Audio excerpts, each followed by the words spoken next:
Hey there, YouTuber. So, had the i5-13600kf for a while. Done a bunch of different benchmark videos, different motherboards, and even different types of RAM, right? Or speed. So, let's look at the three recent motherboards I've used, and then we'll look at the scores. So, this is the cheapest one. I only paid $70 for this.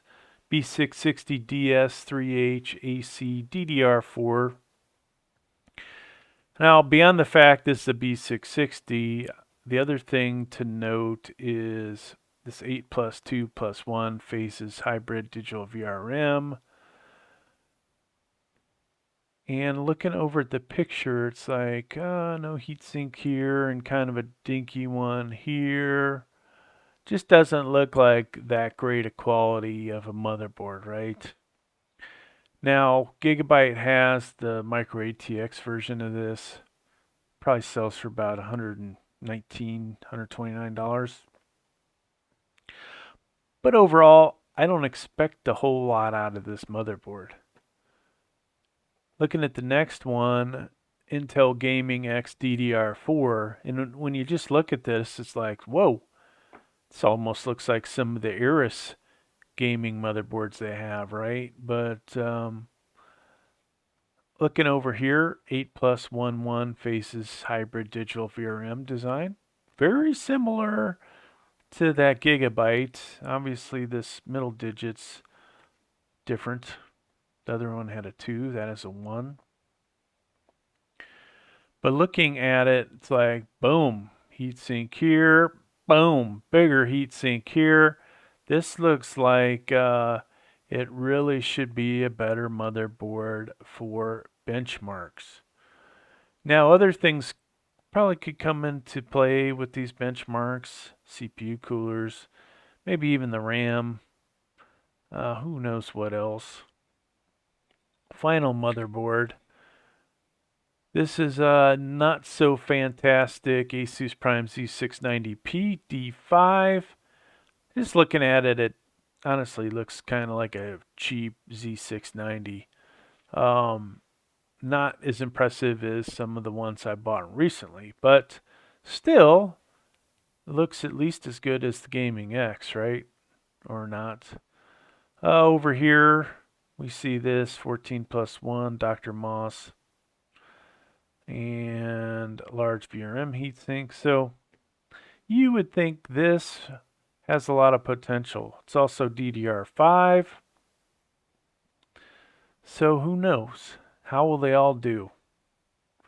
I believe I bought this for $159.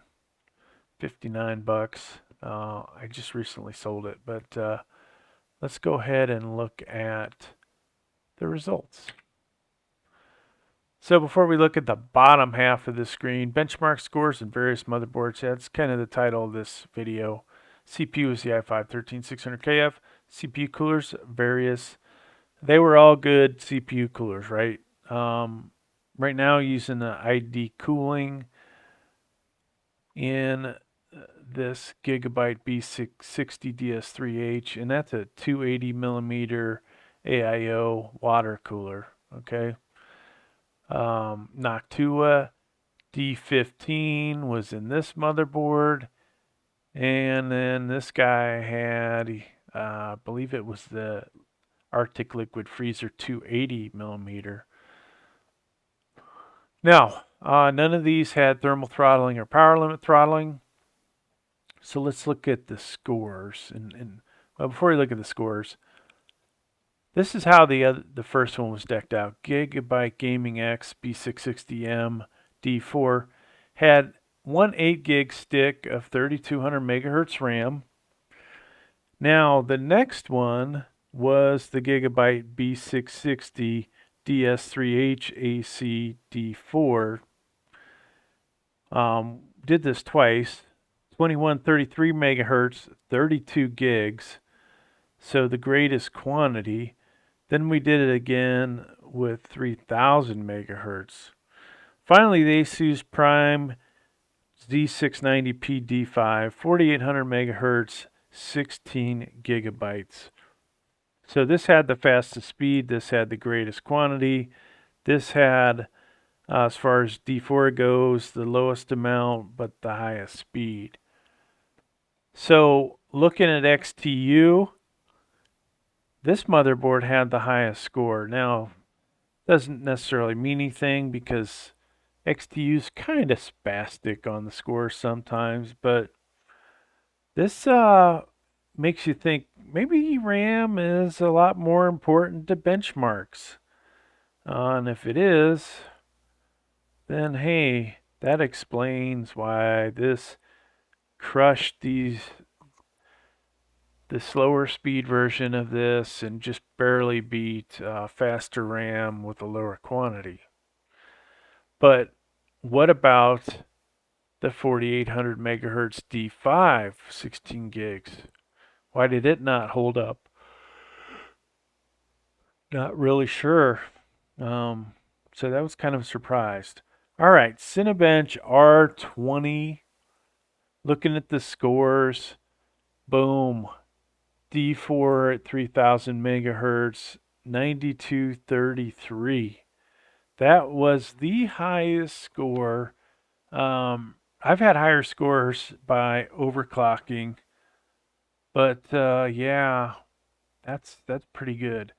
Now, in Z690, Z790 world, in their defense, did have issues with any of my Asus Z690s, even after Intel Management Engine update. So that might have affected these two. Second place though was the Z690, and then these other two not really into it. R23. Now this is the only one, the Z691, which you would expect, and it did pretty good against the competition. 23,988 compared to 23,710, 23,535. So this one's in third place here. Interesting how that works out. And really, right now, hey, R23 is the only score that matters in my book, right? Well, maybe, maybe not. I kind of feel like we shortchanged you with this. Where's the Z790? Maybe in the future we'll do that one. Z790, 4800 megahertz RAM with 16, 5200 megahertz, 32 gig. Yeah, that's where this is heading. But for now, folks, keep an eye out for that. I'd have a lot of swapping around to do that I'm not ready to do because my i9, it loves that Z790 motherboard, and I just don't want to take it out of there. Hey, thanks for checking out my video. Hope you guys got something out of it. Please like, please subscribe. Thank you.